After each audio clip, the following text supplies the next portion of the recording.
Welcome to our discussion on global power shifts, focusing on how Asia, and particularly China, is positioning itself for an inevitable return into the center stage of world affairs.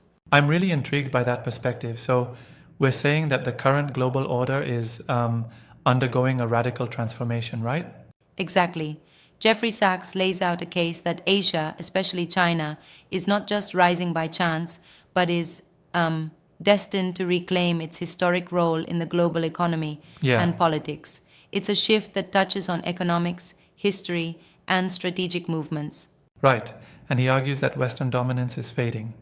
Are we talking economic decline here too, or is it more about geopolitical shifts? It's both, really.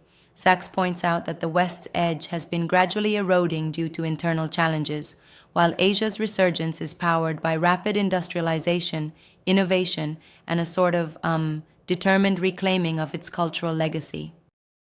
And how does he justify the inevitability of this change? Is it like predetermined by historical patterns, or more the result of deliberate policy choices? Well, it's like a perfect storm, where historical patterns meet modern initiatives. He highlights that over decades, the cumulative effects of economic growth, demographic shifts, and technological advancements in Asia have set the stage for a multipolar world. It's not just Right? happenstance, it's a structural transformation. Interesting. But don't you think there's a risk in being too deterministic? I mean, could internal issues in these rising nations throw a wrench in the works? That's a great point. Sachs isn't naively optimistic. He acknowledges that internal challenges, like governance issues, environmental concerns, and inequality, can slow down or complicate this transition. Yes. Yet, the overarching trend, he argues, makes the return of Asia inevitable, even if bumps along the road are certain. So it's like we're looking at gradual shifts rather than a sudden upheaval, a slow but persistent realignment of power. Exactly. Imagine it like a slowly rising tide that eventually changes the entire shoreline. The economic engine in China, along with a larger Asian coalition such as BRICS, is realigning the balance of power. It's a transformation that's been in the making for a long time. That analogy really paints the picture. And speaking of BRICS, how does that factor into the shift? Well, Sachs points out that the BRICS nations are creating a framework that challenges the Western centric global order. Yeah, They serve as a counterbalance, providing economic and political alternatives that are more in tune with the realities of today's multipolar world. I get that. But I'm curious, does he see this as a cooperative transition? Or are there hints of conflict brewing between the old and the new? He does refer to potential friction. It's like while the shift is inevitable, the process won't be smooth. The Right? transition could spark tensions as declining Western powers resist losing their influence, and assertive Asian powers push forward with new agendas. That tension is really something to watch, isn't it? It reminds me of historical periods where power transitions, though natural, were fraught with conflict. Absolutely. It's like when the guard changes in a castle, there's always a moment of vulnerability and contest. Sachs uses that historical lens to show that while the return of Asia is almost a foregone conclusion, the process could be tumultuous and will require careful diplomacy. And what about policy implications? Does Sachs provide any insight into what strategies might help smooth this transition? He does. He suggests that multilateral cooperation and sound economic reforms are key. By working together and perhaps even rethinking traditional alliances, both established and emerging powers can navigate this shift more effectively. So basically, he's advocating for a kind of global reset where collaboration trumps competition? In a sense, yes. It's like the world is being called to innovate not just technologically, but also Right? diplomatically. The idea is to build institutions that are better suited for a multipolar structure rather than clinging to outdated models of domination. It's a refreshing take. But I'm still a bit skeptical. Couldn't entrenched interest in the West delay or even distort this shift? That's a valid critique. Sachs does put forward that Western powers might try hard to hold on to vestiges of old influence. Yeah, He warns that such resistance could lead to global tensions, even if, in the long run, adaptation is necessary for progress. it kind of makes you wonder whether we're witnessing history in slow motion, like the inevitable transformation of geopolitical chess pieces. Exactly.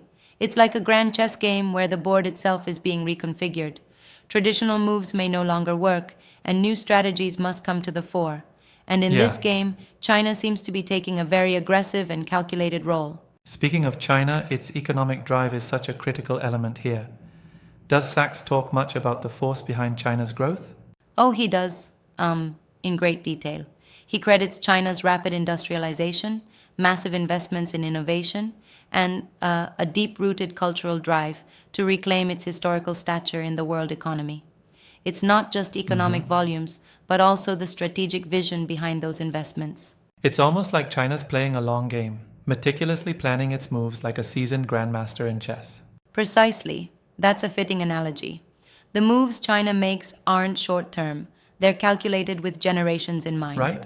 Hence, the inevitability Sachs refers to isn't a flash in the pan event, but a gradual process with deep roots. And this multifaceted approach, combining economic, technological, and cultural dimensions, truly seems to set Asia up for a major comeback.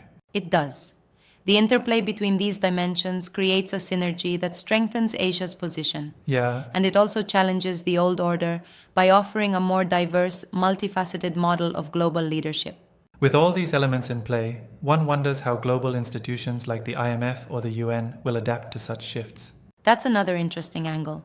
Sachs hints that existing institutions may need a significant makeover if they are to stay relevant. Yeah, A truly multipolar world might demand new structures that foster greater inclusivity and adaptability. it's a formidable challenge, but also an opportunity for innovation in global governance. Absolutely. It's like, you have an old system that worked for a century, and now you need to update the software without crashing the whole system. That's no small task, but it's necessary for peace and progress.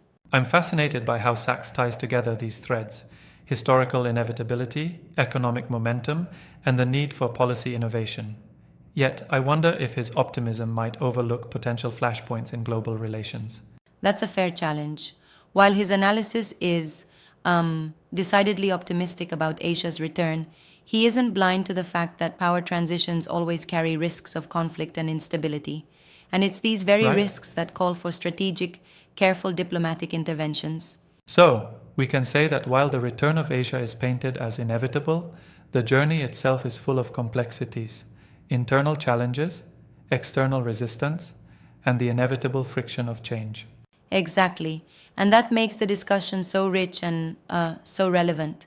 Sachs's insights compel us to not only acknowledge change, but also to engage actively in shaping it. Yes. Instead of being mere spectators, we become participants in this unfolding global narrative. It's a powerful reminder that no matter how inevitable some trends might be, our responses and policies determine the quality of our collective future. Right on. And as we watch these shifts, the key is staying adaptable, open minded, and ready to forge new partnerships that reflect our evolving world. Yeah, It's all about embracing transformation while managing its challenges. this conversation really opens up a broader dialogue on how nations should prepare for a multipolar world, not by clinging to old power structures, but by innovating and cooperating. Absolutely. It's like building a new blueprint for global governance where every major player has a voice. And that blueprint will likely be much more diverse and cooperative than the past models. I must say, Sachs's talk pushes us to rethink not only economic and political power, but also the cultural and technological shifts driving these changes. Indeed, the interplay of culture, technology, and policy forms the backbone of this transformation. Right. And it challenges us to be both critics and champions of progress as we navigate this brave new world. It really does. And as we wrap up, I feel this conversation deepens our understanding of how dynamic and interconnected the future of global politics really is. For sure. Whether you view it with optimism or skepticism, one thing is clear. The return of Asia, with China at the helm, is a force that's reshaping our world in profound ways. Yeah. And it's up to all of us to adapt to these changes. Thanks for such a thought-provoking discussion. It's been truly enlightening to break down these trends and to talk about their implications from multiple angles. Absolutely. It's been a pleasure exploring this evolving narrative and considering how history, economics, and geopolitics are converging. Let's stay engaged and keep questioning as we watch these transformative trends unfold. Agreed. Until our next conversation, stay curious and keep challenging the status quo.